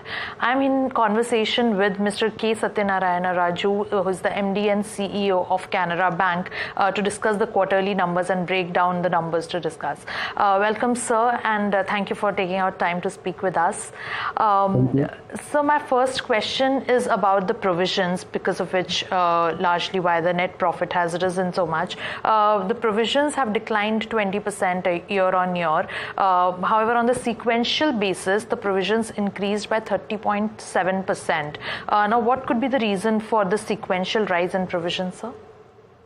The sequential rise in provisions is generally in the December quarter. You know that we have provided for our staff cost to meet that requirement of the bipartite settlement. We have provided almost 700 crores in the operating expenses, staff cost. But that's why we could not provide additional. Generally, whenever we have comfort in our balance sheet, we provide additionally to make it a future-ready balance sheet. We do additional provisioning beyond the requirement of the regulator. When we got a comfort in the current quarter, so we, instead of 750, we required to provide only 350 crores in the staff cost to complete that wage revision payments. And the remaining, whatever excess we got it, we have provided as an additional cushion in meeting the requirements of beyond the regulator requirements in one or two big accounts, so that in future any eventuality that can be used for the matching that requirement. That is the purpose. Otherwise, nothing. There are no concerns in the slippages, and there are no concerns in the stress or anything. Let me clarify to you that our SMA 012 is sequentially as well as year on year it has come down. The sequentially, if you see that it has come down from 0.80 to 0.69%. Even year on year, if you see that it has come down from 0.76 to 0.69. You can find out even each SMA 0, SMA 1, SMA 2, there is a reduction both in the accounts and the amount. That is helping, that is giving a confidence for us, and the next year, the current 4 quarters, we will continue that what the last year we maintained that our slippages will be less than our recovery and upgradation. If you see that the March month also, our recovery and upgradation total together it is 3,680 crores, whereas the slippages are only 3,400 crores. And we continue to do every quarter like that. When we have a cushion in our balance sheet in the bottom line, we want to provide additionally. So that additional provisions, so it will be useful for the future. Any unexpected events are there that will take care of that. This quarter also we have provided 300 crores additionally in certain NPA accounts where it is beyond the requirement of the regulator. Okay. So 300 crores is what you have set aside for some particular large accounts, is it? If you could give us a sense of which sector accounts are these accounts are from? See, actually last year only one big account has slipped to NPA. We provided in that account, but sharing the name of the borrower is not correct from my side. Okay, no problem. But it's only one account it is slipped, and that account only we made that additional provision. Okay, no problem, sir. So your credit growth and deposit growth both has risen 11% year on year in Q4, which is more than the guidance that you had provided in the last quarter. And on the media briefing call as well, after the results, you had said that you are conservative in the guidance that you give for the next quarter. Is there any specific reason for that, and what is your growth targets for this year? You see that historically, last 3-4 years, this bank follows the same board on the board along with the top management. Then when we express to the guidance, we give little conservatively the guidance, but we don't want to miss that guidance when we give something. We want to be as realistic as possible, but our performance always, if you see that we are outperforming our guidelines. The last year also we are given guidance at 10%, though we are rejigging our corporate portfolio with replacing with low cost or low yielding advances with high yielding advances. Even then, we could show 11.34% credit growth. This year also, why we are given the conservatively, it is not that we are expecting some slump in the credit demand or thing. We know that the credit demand is there, and we are the banker. We are getting it constant proposals, especially even in the corporate also. You see that our RAM has grown at 13.54%, and we are focusing more on the RAM because we have given our guidelines also that we want to reach 58% RAM so that our corporate will reduce it to 42%. And last year it has increased from 55 to 56%. So there where we focus, there the growth is there around 14%. So where we want intentionally, we want to come down because our, you know that our CASA is comparatively other banks, among the peer banks, our CASA is low. So we have to manage our NIMs, our portfolio, we have to rejig it properly. We cannot afford to lend at a cheaper cost just for the sake of top line. So we are very calculative on that mind. That's why that the corporate is a little bit slow growth. We have shown that it is only 8.64%. But next year also, again, we are telling that demand is there because our TAT is our selling point. Double-digit growth we will see in the corporate also, and minimum 12% credit growth will be there, though we are given at 10%. Okay. So your strategy going forward will be more like the lower rate loans will be curbed and you will be charging more interest for the new customers, is it? Because, madam, actually, if you see that the last 6 months, the incremental deposit cost is very high. Especially in the March also, it has reached to the peak. Though our cost of deposit is at 5.5, if you see that incremental deposit, whatever we are garnering it at the last 6 months, it's very high cost. It's almost 6.75 to 7%. That is the range. At that range, raising the loans and maintaining the existing lending of 60,000-70,000 crores at a 6.9 to 7.15% is not at all feasible for us. But at the same time, we cannot replenish entire 70,000 crores with high yielding advances. So we have to see the quality of the advances also. That's why gradually we are negotiating with those borrowers. If they come up to our expectations or appetite level, we are retaining that exposure limits. However, wherever they are not comfortable, then we are reducing our exposure limits 40%, 30%, 50% like that. But we are continuing our dealing with them. That's the reason actually we are able to maintain our NIM at a 3 point. The last quarter sequentially, if you see that our NIM was 3.07. But year on year also, if you cumulative figure, if you take it, last year it was 2.95 and this year it is 3.05, 10 basis point up in the NIM. Whereas the industry has seen that there is a steep fall in the NIMs. Whereas we are successful in maintaining that. That is because only we focus more on the high yielding to rejigging and all, not just like that top line to show the top line growth. We are not compromising on the price. If you see the exact figures in the December quarter, the cost of deposit incremental increase is 8 basis point. Whereas the incremental yield on advances, incremental improvement is 11 basis point. Though you know that the March was very tough for rising the deposits, our cost of deposits have improved only 8 basis points, but our yield on advances has given us 11 basis point. That's why our NII also has improved, our NIM is also improved in the fourth quarter. We are very constantly monitoring that matter.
capacity addition, higher merchant sales, higher EBITDA. That, to my mind, was the story for JSW Energy's Q4 numbers. But I think there's a broader story outside that about what's happening in the power sector, peak power demand and what it does to merchant power sales, and in broadly the EBITDA numbers for a lot of companies which might be in this space.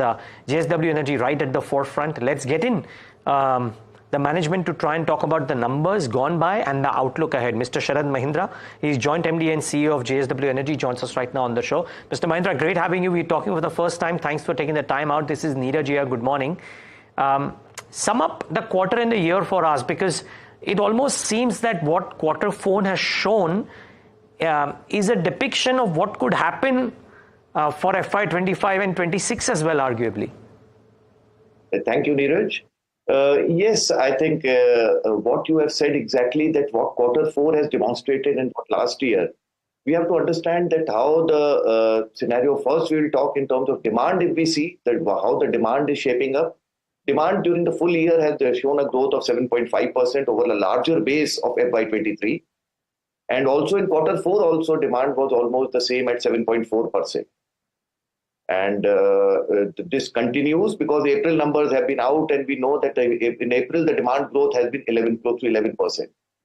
So this is the scenario, but this is one side is the demand. But when we see in terms of capacity addition planning, what the government has focused maybe about a year back when government announced of 50 gigawatt of bidding every year to take place, I think government has demonstrated almost the same what they said about a year and a half back. And we have witnessed a significant fresh bidding in Q4, which was of almost 19 gigawatt. Prior to this, we know that we have been away from the bidding in the competitive bid space for last almost more than 2 years. But when we see that now the environment is conducive and the demand requirement is going to be huge, we participated and we were successful in getting almost 18 to 19% of the total bidding which took place. We were successful in winning the bids, which is almost 3.6 gigawatt of bid which we have won in the month of February and March of the previous quarter, which has helped us in creating a healthy order book going forward. Oh, yes, certainly. I'll come to that as well. But just broadly, Mr. Mahindra, the belief seems to be that because demand, as you said, 7.5% for FY24 or above 7% as the demand is, means that during a year wherein we are going to see power deficits, meaningful power deficits, and if the capex drive starts the way we envisage, then that could only get heightened. That question marks, if any, around EBITDA growth for companies like yours or some others should not come into the picture, because if anything, you will shoot on the upside when it comes to those numbers. Would that be a fair assessment? Yes, exactly.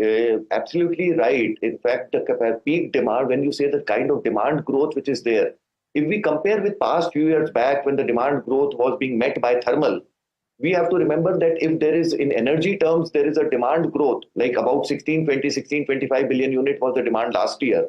And if we assume a 8% growth on that, and we convert into megawatt capacities, assuming that 5 to 6 gigawatt capacity of thermal will get added, which will take care of this demand, we need at least 40 gigawatt of renewable energy capacity to meet this growing demand of 8% every year. So we see a huge opportunity, and that is what we see that the renewable energy will play a significant role. But we have to remember that it is not only plain renewable energy. If we are replacing thermal, it has to be a solution of RTC power, hybrid power, or FDRE. So those are the areas where renewable energy capacity is going to play a significant role. Okay. Now, for you, Mr. Mahindra, the two things. I mean, you are meeting or beating the targets set up in a comfortable fashion. I was reading a note wherein they point out that for Maitra as well, while you had pointed to a number of 16.5 annual EBITDA run rate by FY25, you already at 14, and therefore, one, are you under-promising and over-delivering, and are you revising any of these targets? So if you are at 14 billion already for FY24, are you believing that you want to, or do you believe you want to revise your FY25 targets higher, or will you take it as the day comes? Part one of my question is that. Part two is, what about your own capacity additions as they shape up? Are the timelines getting revised over FY25 and 26? See, regarding Mytrah, first question, when you said that, yes, we had earlier announced of reaching the number of 1650 crores EBITDA by FY25, and we are in the right direction, and we have done about 1403 crores EBITDA in the previous fiscal.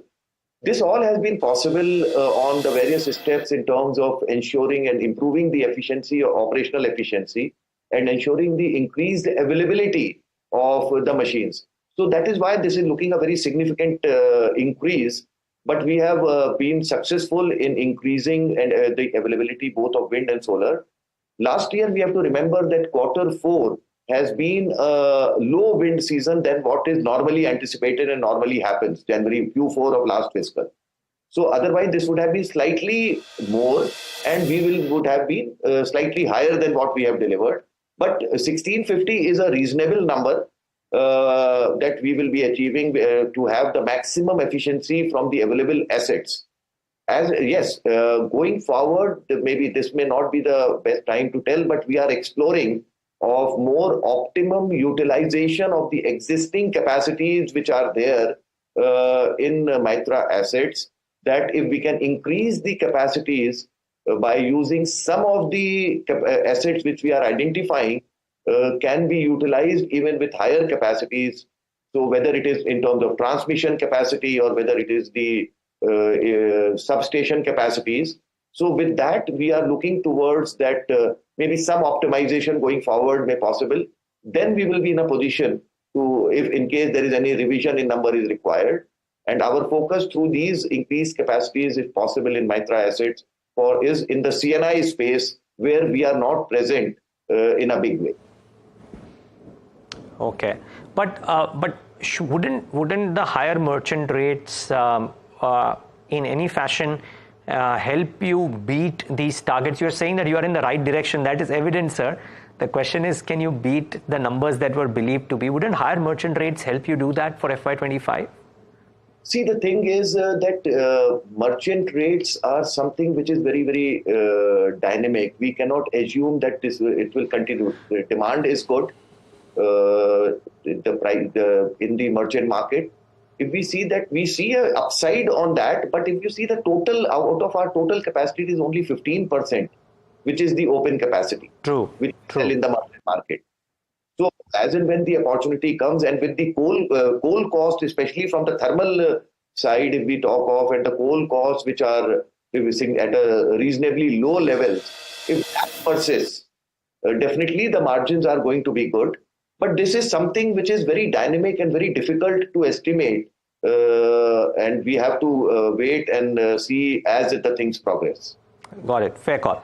And appreciate that. I'm reading a note which says that, not only are you on track to go up to 11.5 gigs by FY27, but they are saying that your 20 gigawatt capacity target by FY30 could be advanced. Now, it's too long term a target, but I'm still trying to understand, are you thinking around those lines of advancing those targets? Yes, we are definitely thinking. As I told you, that now with a total order book of 13.2 gigawatt, which we have, and the opportunities which exist, we are quite confident that we will be accelerating this growth by a few years. Instead of FY30, we'll be reaching earlier at 20 gigawatt number, and we are evaluating and as and when the right time, we want to deliver our first milestone of 10 gigawatt by FY25, and that is the time that we will be absolutely sure of what is the number for FY30. But 20 gigawatt, definitely, the growth will be accelerated. And there are opportunities. One is, as we talked about, a lot of demand which is there and the opportunities which are there, and also the inorganic opportunities which exist in the market. So we keep evaluating as and when any opportunity which is favorable, which is giving us the desired returns, we will definitely be going for that. That will also help us in reaching that number earlier. Well, confident sounding JSW Energy. Let's wait and watch. The stocks come off a little bit. It's an expensive stock, mind you, and it came off a little bit yesterday after reaching highs. And in today's session too, has started off lower. Let's see what happens during the course of the day.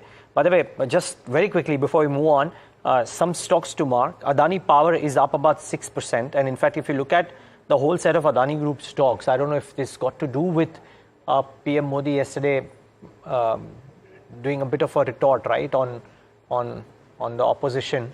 But Adani Enterprises, Adani Ports, Adani Power, all of them have done really well for themselves. In today's session, Adani Ent has come off, but yesterday was doing okay. Adani Ports too, up about a quarter of percentage point. So some of these are doing okay for themselves today. Aside of that, SKF is the top gainer with 8% uptick. Campus Activewear 6%. Hero MotoCorp and TVS Motors 5% apiece for both of these two-wheeler majors. These two are the top draws on the large cap side today. But on the losing side, Larsen & Toubro stands out like a sore thumb. Amit Anwani, he's research analyst at Prabhudas Lilladher, joins in with a quick perspective on Larsen & Toubro's results and the guidance that they've lowered. Amit, good having you. Thanks for taking the time out. Thank you. In some sense, an election season period of low or no tendering, come low or no execution, should bake this kind of a guidance in. Is the street's disappointment justified, or do you think there's a bit of an overreaction to the stock? Hi, thanks. So I think if you see, the reaction primarily has been to the expectations which was built that there would be margin improvement in the core business. So if you see FY24 full year basis for the projected manufacturing business, the company was able to clock 8.3, 8.2% versus 8.6% last financial year. So definitely there was some built up that there should be some announcement with respect to the margin improvement in the core business happening in FY25, which now they have lowered to kind of a flattish guidance for FY25 on the back of multiple factors. So I think that is why the immediate reaction which we can see.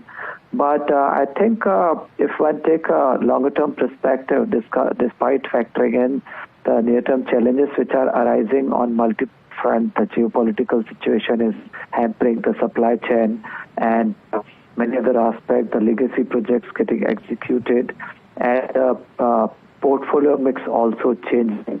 But I think very interestingly, if you see on the positive side, the working capital to sales was pretty strong at 12%. The order intake guidance for full year they have surpassed, and then we saw stock railing by 30-40% this whole year. And on this high base, the guidance of 10% order inflow and 15% top line growth, despite the margin would be kind of flattish versus FY24. I think we can see the 13-14% CAGR for next 2 years. I think almost 13-14% growth in FY26 as well. And there could be some margin improvements finally which can happen in FY26. And on the top of it, even valuation perspective and current price, I think with a longer term perspective still makes a case, considering that there would be stable policy environment and still the public capex will be driving the domestic growth. Got it. So Amit, therefore, what's the call here and what's the basis for the call for somebody who's looking beyond the next couple of months? Sure. So if you see, we did assign almost 25-26x multiple to FY26, and that gives me the core business valuation of about 3,000 kind of a value. And the ITTS and other non-core businesses in my SOTP adds up to roughly about 1,100-1,200. So I still see kind of 4,000 valuation with respect to target price with 1 year view, and we kind of maintain the buy rating on the stock. And this is primarily, because of the robust multi-year capex which can happen if there is a stable policy environment which everyone is expecting. Despite election year, I think the opportunity will be robust post July, August. Would Larsen be the top draw out there, Amit, or is there a better idea in that space? So I think many stocks have peaked out. So if you see the other large caps like ABB Siemens, they're rolling at about 70, 80x multiples. And I think L&T still has a scope with respect to, as I told you, we are just assigning 26x multiple. Yeah. And there's a scope if the pace on which the tendering is coming from international market, if the domestic picks up for them, which they're expecting this financial year, I think definitely there would be a lot of streams. So if you see FY24, because of the huge international orders, the stocks saw a rally of 30-40%, right? So if the domestic kicks in, which we are expecting over the next couple of years, that sets the case for L&T. Yeah. Okay, we'll leave it at that. Amit, thank you so much for joining us and giving us your perspective. Really appreciate your time with that. And on the note that despite L&T doing what it is doing, I think the market's about 0.25% lower and nothing too dramatic, which is a good thing. IT though is down about 0.5%, so that's to be borne in mind. And banks are doing reasonably okay. Just the BSE 500 snapshot before we take that break. The top losers and gainers, and you will see L&T kind of featuring the list of the losers, while the likes of SKF and a few others stand out on the gaining side. It's a wrap on this leg of India Market Open. Up next is Talking Points. Stay tuned.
Thanks for tuning in. And yesterday we were talking about in the last 1 hour about how the market was all about result reactions.